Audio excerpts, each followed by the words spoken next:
Welcome to the Get Published podcast, sponsored by Brodie Consulting Group. To get more information about our coaching, publishing, executive ghostwriting, and podcast production services, go to getpublishedpodcast.com. Hello, I am Paul Brodie, and thank you for joining us for another episode of the Get Published podcast, where we help authors get published with a proven system that works. Today, we're being joined by Mark Podolsky, author of Dirt Rich. Mark, welcome to the show. Paul Brodie, thanks so much for having me. It's an honor. Did I pronounce your last name correctly? Yes. Yeah. I mean, look, it's like Smith or Jones. Podolsky, you did a great job.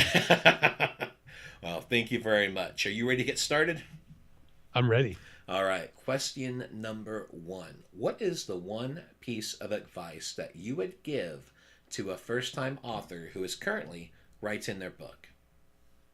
I would say that have somebody, and I know this is going to sound self-serving for you, but for me, it was really nice having someone that has already been there and done that, and having a mentor to help you, and think about things in a way that you never thought about, and to create some discipline in your day so that you actually get it done. Because there comes a point in time where you actually have to finish it, and that's really hard because you almost feel like, well, you don't want to finish it, and you almost need that other person there to say, it's good, this is good enough, let's go. You can always do a second edition later. So I would say have a mentor. And what do you feel is the hardest part about getting published? I think the hardest part of getting published is probably just the marketing of it, in the sense that, is your idea compelling enough that it's going to have an audience? So I think that would be the most difficult piece of it. Well, let's talk about marketing. So please share a marketing strategy that you have used in your book launch that has worked well. So I have a landing page. It's thelandgeek.com/dirtrich. And within the book, we talk about, if you want to get bonus materials, go to thelandgeek.com/dirtrich. If you want to really go deeper into how I create passive income in land investing without renters, rehabs, renovations, or rodents, all you need to do is go into this landing page and subscribe, and you get a $500 discount code on that course. So, and then in the very beginning of the book, so if you're on Amazon and you're looking through it, we'll even have that landing page there for people that can get the bonuses without even buying the book. When you bring up a great point, that's one thing that I'm always suggesting to my clients, is always make sure that you have an offer in the front of the book, whether that's for a strategy session or if that's going to be for the back-end product like you're talking about, where they can actually download your guide and then they give their email address in return. But I always mention, have that in the front of the book, because you're going to have a lot of people that just click on the book that might not necessarily buy it. But as you mentioned, they might go for that bonus because they're realizing, hey, I got a free resource. All I need to do is give away my email, and it could be eventually someone that you could end up building a relationship with. Oh, yeah, absolutely. Absolutely. So I think that strategy is very effective. What do you use in regards for your landing page? Are you using lead pages or ClickFunnels? What are you using? Yeah, so I'm using WordPress. I think it's Thrive Themes is what we're using, is Thrive Themes. We tried ClickFunnels, and I have a lead pages account for my other business, and I love them. I love lead pages. ClickFunnels. When I got involved with it, it was just a little too early, and it was causing too many support issues. But I think now they've got it dialed in. But I'm using Thrive Themes, which has been working great. Yeah, I've heard a lot of good things about Thrive Themes. I haven't actually had a chance to use them myself, but that's one thing I always like to ask on the show, because everyone always has a different strategy or different service they may be using. I use lead pages for mine, and then we also utilize ClickFunnels, but ClickFunnels more or less we utilize for like payment pages. So for a group coaching program or if one of our other services, we just like it because it's very smooth.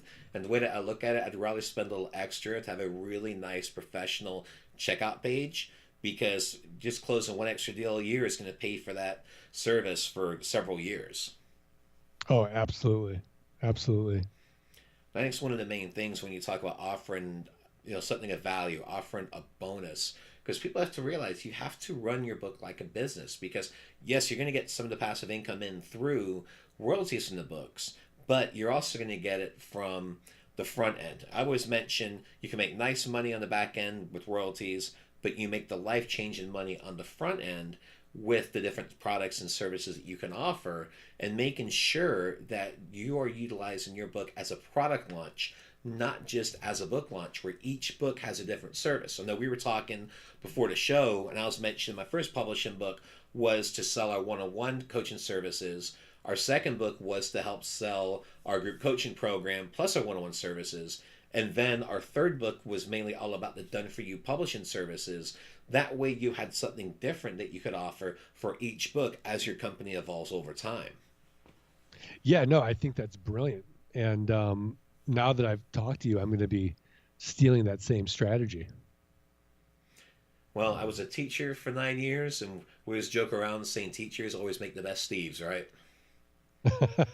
Exactly.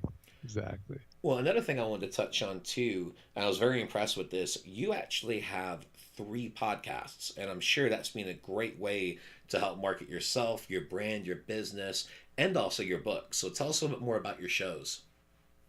Yeah. So the Land Geek podcast is all about land investing. The Best Passive Income Model podcast is where we'll take experts from different real estate niches, and I'll go through like a little shtick with them. So, I might talk to the co-author of Rich Dad, Poor Dad, Sharon Lechter, and I'll go through my business model, and then I'll say to her, do I have the best passive income model? And 95% of the time, they say yes. 5% of the time, we might get into, a little debate about it. And that's always very fun too. And then the third one, which is active, is the Art of Passive Income Model podcast. And that's once a week. We have a roundtable podcast of myself and other land investors, all devoted to our land investing businesses. And then once a week, we talk to an expert like yourself about some other niche to make passive income. And I love the title of your book too, Dirt Rich. And then, if you don't mind sharing, you mentioned you're working on book number two. So could you tell us the title for book number two? Yeah, book number two is Dirt Richer. So it's going to be the marriage of Chris Ducker's book, Virtual Freedom, all about virtual staff and outsourcing and delegating, combined with Ari Meisel's book, Less Doing, More Living, which combines a lot of the software and automation pieces to it. And so, we're super geeky the way that we run our land business. We're 90% automated with software and systems so that I can spend time doing the things I really want to do in life. And I've got a real business, right? So I can die tomorrow and the business continues to run, as opposed to, somebody that's got a kind of, they say they're an entrepreneur, but really they're the entire business. And if they don't work, the company's not making any money. Yeah, I mean, systems and processes are critical. And I remember that's another thing we were talking prior to the show too, because I'm a huge believer in the systems. When we created our group coaching program, that was the main thing, where we could run that program on less than a few hours a week and still help people that wanted to be able to be coached, going through the publishing process, but also our done for you clients that we have a great team. So yes, am I in there coordinating the things? Absolutely. But that only takes a little bit of time for communication and correspondence. The rest of it comes through making sure that you have a great book cover designer, that you have a book formatter and an editor that we know are going to get the job done. And most importantly, if I did leave, I mean, I'm going to be going from Maui to Maui next month for most of April.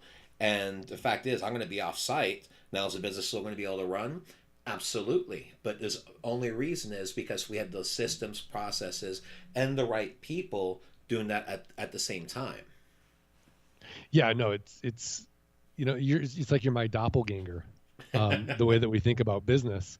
in the sense that, and that's what I think is so great about a podcast is that it's a one-time creation and then you can repurpose it in so many different ways. I never understood and same thing with a book. So I'm really into a one-time creation and that can then recur indefinitely and be evergreen. Like the whole Absolutely. idea of Snapchat makes no sense to me. No, I agree completely. And anytime you can take the content, repurpose it, make it evergreen, utilize it for different things, I mean, it really does make all the difference. And not being afraid to share the information, because one of the things we were talking about on our previous show was we had Lisa Woodworth on the show, and her shows had like 4 million downloads. She's done very well for herself. But one thing that she was talking about was that she took several episodes from her podcast and essentially took that information and turned it into a book because she had so much quality content there that she could just get it transcribed, edited, formatted, have a subject matter expert come in and do the forward, and then she has a book ready to go. Yeah, no, it's brilliant. And I think on my second book, I'm going to do something a little similar, except that I'm going to have my coaches write a chapter where, they talk about the systems and the automation that they use. So it's going to be kind of a tribe of mentors type of format as well. Excellent. Well, let's talk about your favorite book. So, what is your favorite book, and what was the number one thing that you learned from it? Oh my gosh, I love books. So, man, my favorite book. That's like saying what's your favorite kid? I'll tell you the books that I'm really into right now. Are kind of about willpower and habits. So I just finished Willpower Doesn't Work by Benjamin Hardy, and I'm almost done with Atomic Habits by James Clear, and you know those two books, and Essentialism by Greg McKeown.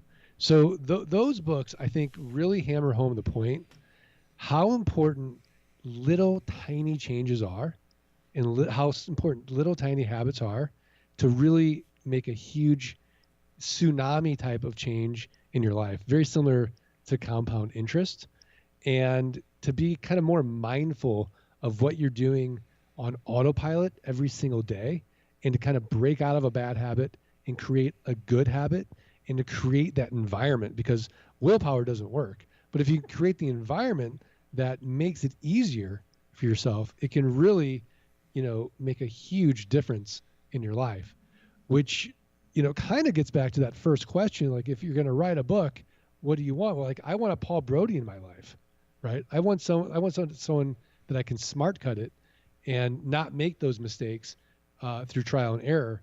And that would be a good habit for me.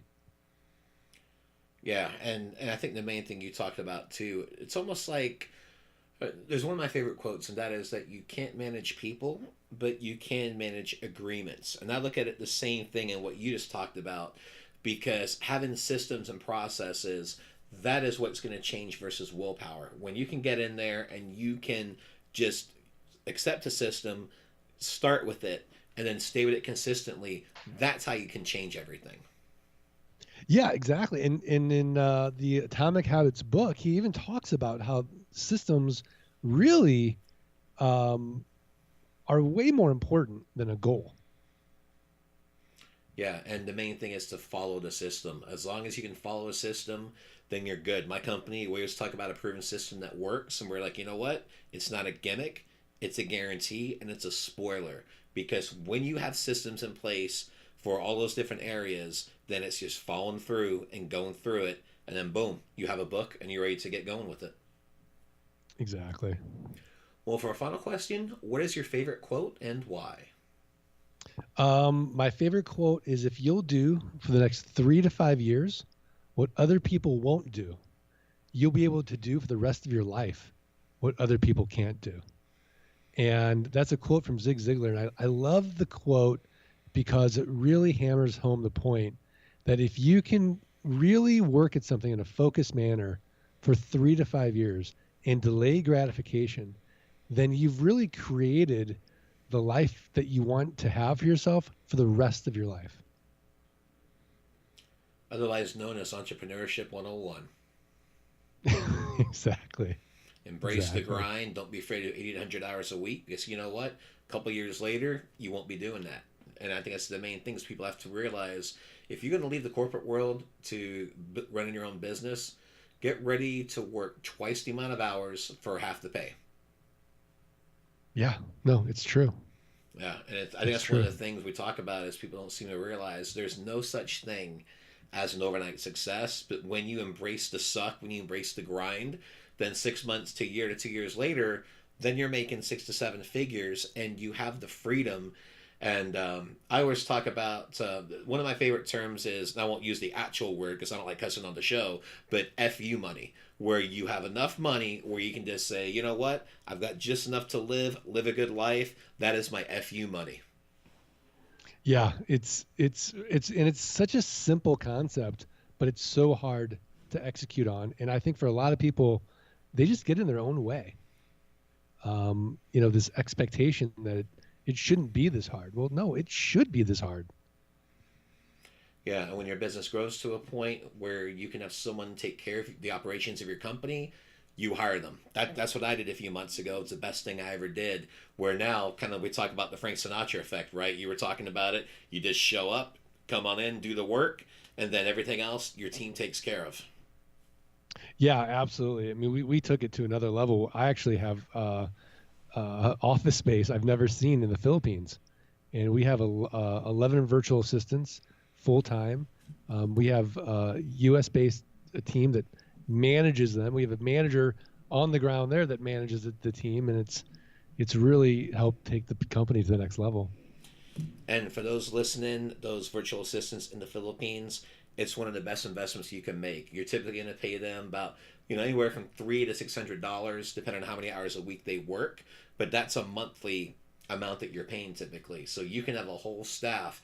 But the key is you have to have systems to train them in. So once they realize the processes and everything, it takes a little while to onboard them. But once it is, you've literally got your own corporation. And most of the VAs on this planet are based in the Philippines.